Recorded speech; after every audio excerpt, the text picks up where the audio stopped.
In this video, we will be going over exponential functions. So we have already studied the following types of functions: linear functions, quadratic functions, and square root functions. Now we will go over exponential functions.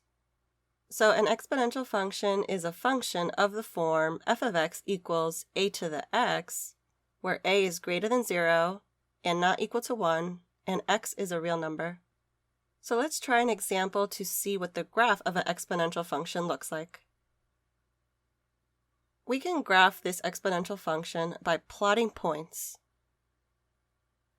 Try to choose values for x that are both positive, negative, and 0.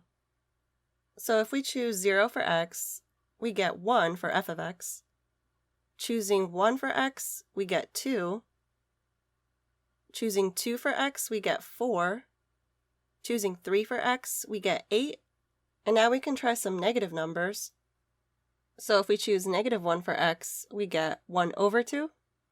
And then negative 2 for x, we get 1 over 4. So we can plot these points on a graph and draw a smooth curve along these points. Let's do the same thing for the other function, g of x.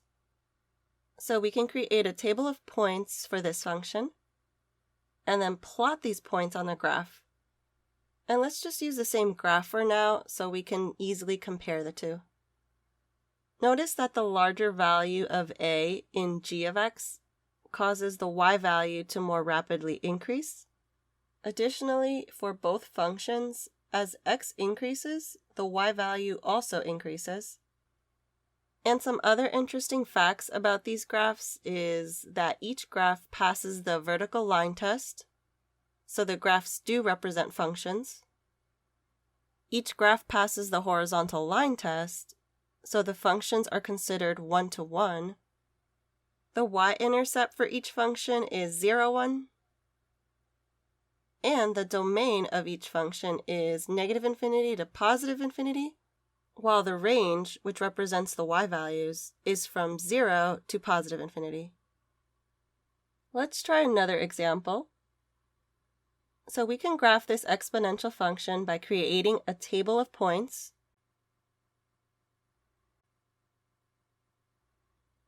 and then connect them with a smooth curve. So this graph will also have the same properties. It will be a one-to-one function. The y-intercept will also be 0, 1. The domain is negative infinity to positive infinity, and the range is from 0 to positive infinity. However, this time, as x increases, the y values decrease. And this will be because our a value is less than 1, but greater than 0. So let's summarize what we have learned so far about exponential functions. So if we have f of x equals a to the x, where a is greater than 1, then the value of y increases as the value of x increases. And if we have f of x equals a to the x, where a is between 0 and 1, the value of y decreases as the value of x increases. Also, the function is one-to-one. The y-intercept is 0, 1, and the domain is negative infinity to positive infinity, while the range is 0 to positive infinity. Okay, so next we will graph an exponential function with an expression other than simply x as its exponent. So to graph f of x equals 3 raised to the x minus 2, we can do the same thing and make a table of ordered pairs. And it's useful to choose values for x that will make the exponent 0, and also choosing values of x that will make the exponent positive and negative.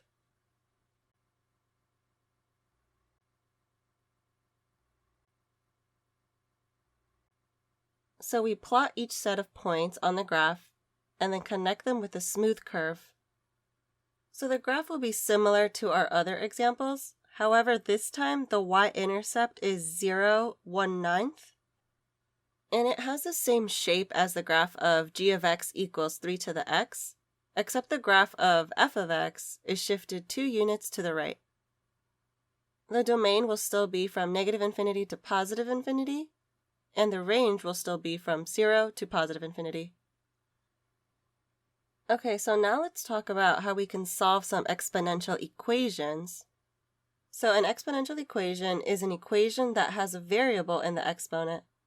And some examples of exponential equations are the following. For this section, we will learn how to solve exponential equations like the first two examples. And we can solve these equations by getting the same base. If we have an exponential equation such as a to the x equals a to the y, notice how we have the same base here? Then we can just say x is equal to y, meaning that we set the exponents equal to each other and solve for the unknown variable. So let's write down the procedure for solving exponential equations. So if possible, express each side of the equation with the same base. If it is not possible to get the same base, a different method must be used.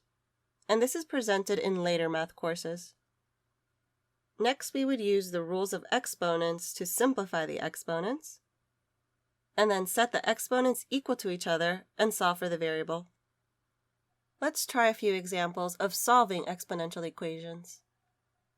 So to solve this equation, notice that we have a base of 2 on the left and a base of 8 on the right side. We can rewrite 8 with a base of 2 as 2 to the third power. And now that we have the same base on each side, we just set the exponents equal to each other, and we get x is equal to 3. Therefore, the solution to this equation is 3. For the next example, notice that we have a base of 49 on the left side and a base of 7 on the right. We can rewrite 49 with a base of 7 as 7 squared. So we have 7 squared raised to the x plus 3 equals 7 raised to the 3x. And we can use our power rule for exponents to simplify the left side, which means we will be multiplying the exponents. And now that we have the same base on each side, we can set the exponents equal to each other and then solve for x. This will then give us 6 as our solution. For the next example, we have a base of 9 on the left side and a base of 27 on the right side. We can rewrite 9 with a base of 3 as 3 squared, and we can also rewrite 27 with a base of 3 as 3 cubed. So we have 3 squared raised to the 6x equals 3 cubed raised to the x minus 4. And then applying our power rule, we multiply the exponents. Now that we have the same base, we can set the exponents equal to each other and then solve for x. This will then give us negative 4/3 as our solution. And for this example, we have a base of 3 on the left side and a base of 1/9 on the right side. So we can rewrite 1/9 as a base of 3 as 3 raised to the negative 2. And this is because 3 raised to the negative 2 is the same as 1/3 raised to the 2, which is 1/9. So we have 3 raised to the x minus 5 equals 3 raised to the negative 2. And now that we have the same base, we can set the exponents equal to each other and solve for x. This will then give us 3 as our solution.